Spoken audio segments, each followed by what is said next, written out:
हर खबर पर नज़र। हमारे चैनल को सब्सक्राइब कर वीडियो को लाइक और शेयर करना ना भूलें।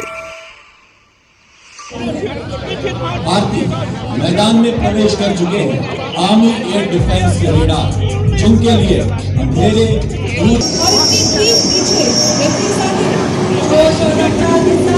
अब मैदान में और उनके ठीक पीछे है L-70 एयर डिफेंस गन, जो 2 से 4 किलोमीटर तक की रेंज में एरियल थ्रेट्स को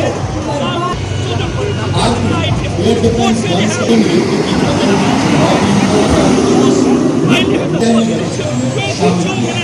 आज हमारे कन्वेंशनल हथियारों के साथ स्मार्ट सिस्टम कंधे से कंधा मिलाकर खड़े हैं। इसका जीवन उदाहरण है mobile portable counter drone system और hand held counter drone system.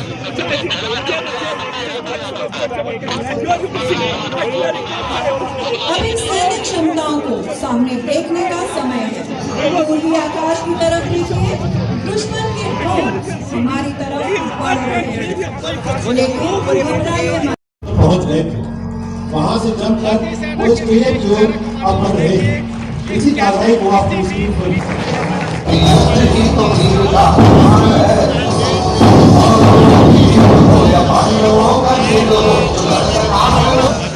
आपके सामने कुछ ही क्षणों में होंगे स्वाम ड्रोन, जैसे बेलुगा, मैकरल और ये नई पीढ़ी के coordinated unmanned. Pankaj Sharma news 24 से। आपने कहा इस बार जो युद्ध होगा वो निर्णायक होगा। पूरे देश ने, दुनिया ने देखा कि ऑपरेशन सिंदूर में पाकिस्तान को बेहद ज़्यादा नुकसान हुआ, लेकिन लॉन्चिंग पैड द्वारा एक्टिव हुए हैं, ट्रेनिंग कैंप द्वारा एक्टिव हुए हैं। ऐसे में सर सिंदूर 2 के लिए भारतीय सेना कितनी तैयार, दुश्मन को क्या चेतावनी रहेगी? ये मैंने जो स्पीच दी थी उसमें भी कहा था कि हमारी तैयारी जारी है और हमको तैयारी रखनी है। जैसा मैंने कहा कि हमने उसको बहुत तगड़ा सबक सिखलाया, पर अगर उसको ये सबक समझ में नहीं आया और अपने इंटरनल कारणों से वो फिर लड़ाई के हालात पैदा करता है, तो हमको फिर और बेहतर तरीके से रिस्पॉन्ड करना होगा। Sir, you said that Pakistan approached some nations for a ceasefire because the US president has been saying that he was the person who mediated for the ceasefire. Is it right, sir? Cease fire का जो प्रकरण है, जो हमारा पाकिस्तान से बातचीत हुआ था 7 तारीख को हमले के बाद, हमारे डीजीएमओ ने मैसेज भेजा था कि हमने अपनी कार्रवाई पूरी कर ली है, अभी हम बात करना चाहते हैं, पर उसने उस समय बात करने से इनकार किया। और उसके बाद जैसा आपको पता है, अगले 88 घंटे जो लड़ाई हुई, और उसके बाद उसने फिर हमको अप्रोच किया। जब उसके मिलिट्री बेसिस पर बहुत ज़्यादा नुकसान हुआ, तो उसके डीजीएमओ ने फिर हमारे डीजीएमओ को अप्रोच किया कि हम बात करना चाहते हैं, और उस बातचीत में सीज फायर का जो मसौदा था वो तैयार है। तो सीज फायर का जो क्रम है वो इसी तरीके से है कि उनके डीजीएमओ ने हमारे डीजीएमओ को रिक्वेस्ट किया सीज फायर के लिए, और हमारी गवर्नमेंट ने डेलिब्रेशन के बाद उस रिक्वेस्ट को एक्सेप्ट कर लिया। सर 7 तारीख को जब ऑपरेशन सिंदूर के तहत हमने जैश और लश्कर के हेडक्वार्टर्स को पूरी तरीके से डिस्ट्रॉय किया, उसके बाद अब ये जानकारी दोबारा से निकलकर सामने आ रही है कि उसको दोबारा से रीबिल्ड किया जा रहा है। सेना के पास क्या कुछ जानकारी है इस बारे से?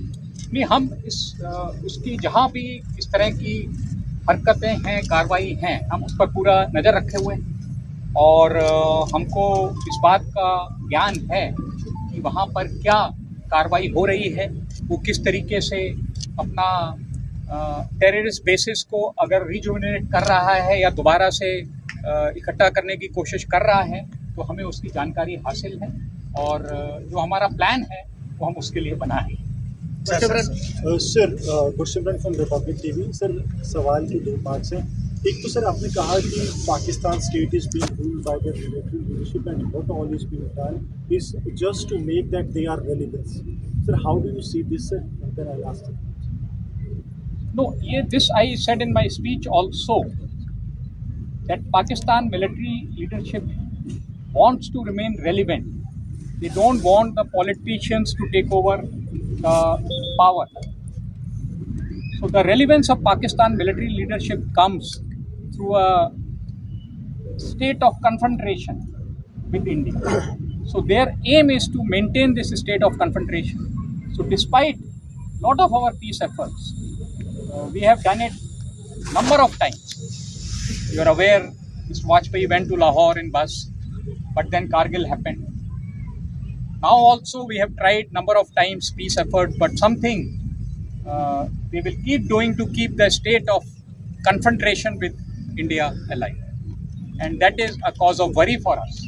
The second question is, sir, yesterday we saw the US President Donald Trump saying that had I not intervened, the Pakistani Prime Minister would have died. Sir, you have been part of this entire system that carried out Operation Sindoor. And do you feel that our response was so apt that the Pakistani Prime Minister was going to be this or that? हमारा response of सिंदूर में बहुत clear है। हमने किसी भी civilian area को target नहीं किया। हमने शुरू में सिर्फ टेररिस्ट बेसिस को टारगेट किया, और जब पाकिस्तान ने रिस्पांस में हमारे कुछ मिलिट्री ठिकानों पर हमला किया तो उसके जवाब में हमने उसके मिलिट्री ठिकानों पर हमला। इससे ज़्यादा हमारा ऑपरेशन सिंदूर में कोई एम नहीं था। हमारा एम जो ऑपरेशन सिंदूर में था वो हमने पहले आधे घंटे में हासिल कर लिया, उसके टेररिस्ट ठिकानों को बर्बाद कर दिया। उसके बाद की जो कार्रवाई थी वो पाकिस्तान ने क्योंकि हमारे बेसिस पर हमला किया तो हमने फिर उसको सबक सिखाना था, और उसके बाद की कार्रवाई उस कारण से हमने उसके जो मिलिट्री बेसिस और एयर बेसिस पर हमला किया। सर, अंकित टाइम्स नाउ से मेरा सवाल आपसे है, ऑपरेशन सिंदूर में हमने देखा था कि किस तरीके से भारतीय सेना ने आतंकियों के कई टेरर कैंप्स, लॉन्च पैड्स तबाह किए। अभी अगर आप कोई नंबर शेयर कर सके जो एक बार फिर एक्टिव किए गए हैं आतंकियों की तरफ से टेरर कैंप्स या फिर लॉन्च पैड्स। नहीं, जैसा मैंने कहा कि हमें इस बात की जानकारी है, पर क्योंकि ये जानकारी हमारे मिलिट्री ऑपरेशंस की प्लानिंग के लिए ज़रूरी है तो इसको हम शेयर करना इस समय उचित नहीं समझेंगे। पर आप ये मान के चलिए कि जो भी कार्रवाई पाकिस्तान में हो रही है टेरर इंफ्रास्ट्रक्चर को लेकर के, हम उस पर नज़र रखे हुए। सर, मेरा सवाल दहशतगर्दों से जुड़ा हुआ है, क्योंकि आपने अपनी स्पीच में दहशतगर्दों का भी जिक्र किया, और ये साल अगर हम माने तो आपके लिए काफ़ी लकी रहा है क्योंकि आपको काफ़ी हिट्स मिली है। तो सर, इंटरनल और इंटरलैंड में जो सिक्योरिटी थ्रेट है या जो सिनेरियो है मिलिटेंसी का, उस पर सर कुछ आप लोगों ने देखा है कि जो भी मिलिटेंसी के पैरामीटर हैं वो जम्मू और कश्मीर में लगातार नीचे आई हैं। हालात जम्मू एंड कश्मीर में बहुत सामान्य है, पर जैसा कि मैंने कहा कि ये पाकिस्तान की सोची समझी साजिश है कि कुछ टेररिस्ट दहशतगर्दों को भेज करके वो माहौल को बिगाड़ना चाहता है। उसके लिए हमारी सेना और सिविल एडमिनिस्ट्रेशन के सभी डिपार्टमेंट्स पूरी तरह से तैयार हैं, और जहाँ भी हमको इस चीज़ की खबर मिलती है हम उसके खिलाफ बहुत इमीडिएट और प्रॉम्प्ट एक्शन लेते हैं। जैसा आपने देखा कि इस वर्ष कई सक्सेसफुल ऑपरेशन में हमने उसके जो टेररिस्ट हमारे देश में गड़बड़ी फैलाने आए थे उनको न्यूट्रलाइज किया है। सर, ये ट्रेंड मिलिटेंट्स हैं या पाकिस्तान के कुछ रेगुलर्स भी हैं जो मारे गए हैं, या जिस तरह जो एक्टिव हैं उनके बारे में? इसके बारे में जब भी कोई टेररिस्ट का न्यूट्रलाइजेशन होता है डिटेल्ड रिपोर्ट हम जारी करते हैं, उसकी आइडेंटिटी को लेकर के, उसके बारे में जो भी जानकारी है तो वो सारी रिपोर्ट्स ऑपरेशन के बाद हमेशा अवेलेबल करा दी। सक्रिय है सर कुछ एक्टिव रेगुलर पाकिस्तानी आर्मी के जो कुछ पाकिस्तान आर्मी का सपोर्ट है। हमको लगता है कि इन्फिल्ट्रेट कराने में पाकिस्तान आर्मी भी सपोर्ट कर रही है, और जो टेररिस्ट ट्रेन होकर आ रहे हैं हो सकता है उनकी ट्रेनिंग में भी पाकिस्तान आर्मी मदद करे। भाई, सेकंड क्वेश्चन सर, दो क्वेश्चन है मेरे। पहला क्वेश्चन ये कि आपने स्पीच में कहा कि इस बार अगर ऑपरेशन सिंदूर 2 होता है तो पाकिस्तान के अंदर घुस के जो है वो मारा जाएगा।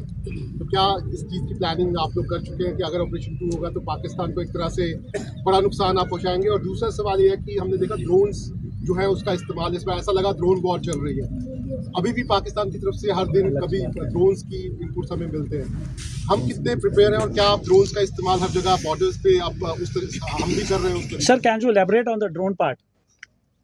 पहला जो सवाल था पाकिस्तान को घुसकर मारने का, वो तो ऑप सिंदूर में भी हमने किया। उसके कई इलाकों को जो कि उसके हार्टलैंड पंजाब में हैं, हमने वहाँ पर एक तरीके से उनके बेसिस को बर्बाद किया। और ऑपरेशन सिंदूर 2 में हम उसको किस तरह से आगे ले जाएंगे, ये एक ऑपरेशनल प्लान है।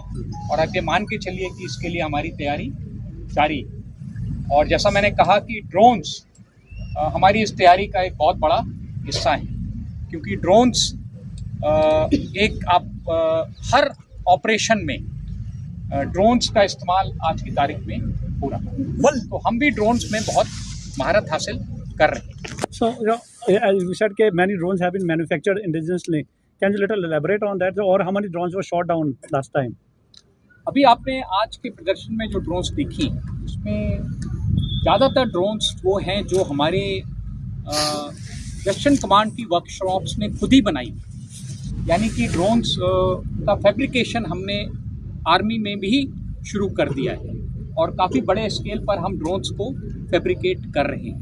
क्योंकि हमारी क्या ज़रूरत है, हमें क्या टेक्नोलॉजी चाहिए, ये हमें अपनी वर्कशॉप्स में बहुत बेहतर तरीके से हम ड्रोन्स को बना पाते हैं। Sir, one last question, because you said we have seen that they are continuing with the terror-related activity. They continue to bleed India 1,000 cut even after Operation Sindoor. Things are continuing. You mentioned in your speech also, you think that the time has come. Next time we need to occupy their land. Only then we'll be able to call their bluff and tell their people what actually the truth and the reality is. Because they continue with the fake narrative as they made field marshal a failed marshal a field marshal. तो आपने सवाल भी पूछ लिया, उसका जवाब भी दे दिया है। तो Sir, what do you think is, because you said that's what I did. नहीं, हमारा प्लान है, जैसा मैंने कहा कि पिछली बार जो हमने किया, इस बार हम और करेंगे, उससे बढ़कर करेंगे। किस हद तक करेंगे और कितना अंदर जाकर करेंगे, ये ऑपरेशनल प्लान का डिटेल है। जब ये ग्राउंड पर होगा आपको महसूस होगा कि इस बार जो हुआ है वो पहले सर भैरव बटालियन और असली प्लाटून जो है हाल ही में इंडक्ट की गई हैं। ऑपरेशन में कितना ये मदद कर रही हैं और अभी और आने